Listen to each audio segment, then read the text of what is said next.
Today we are going to make potato leek, one of my favorites. Start with a nice hot pan and around a 1/4 cup of olive oil and 1 stick of salted butter.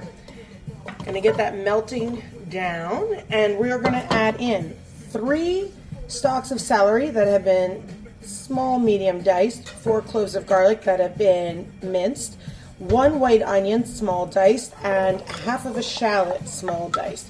And right now we are going to get this sauteed and nice and translucent before we add our leeks in. Once your onions and celery and shallots are nice and translucent, we're adding in, this is 4 leeks that I cut in half, made into half moons, and then washed them. Make sure you let your leeks soak in ice cold water so the dirt goes to the bottom. Leeks are incredibly dirty. We're going to sweat these out for around 2 minutes with a really nice big pinch of coarse sea salt.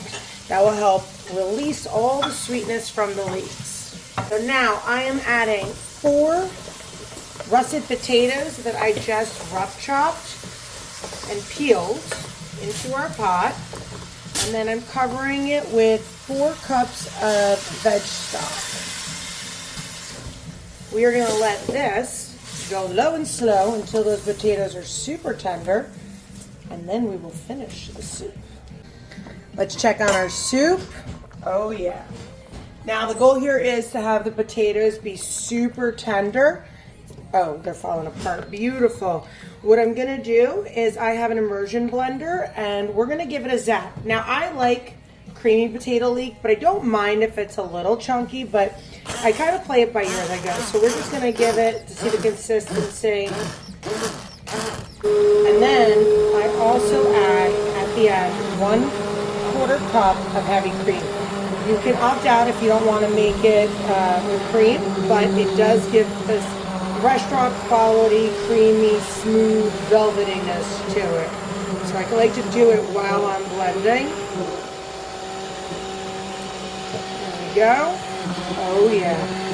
I've been blending for around 3 minutes. It is all creamy and smooth, and those potatoes thickened up this soup to the most perfect consistency. Fresh ground black pepper. Now, I don't add it now, but when I serve it, I always add a drizzle of good olive oil at the end before I serve it. So that's a personal preference. You don't have to. Feel free to try it, though. I guarantee you, you'll love it.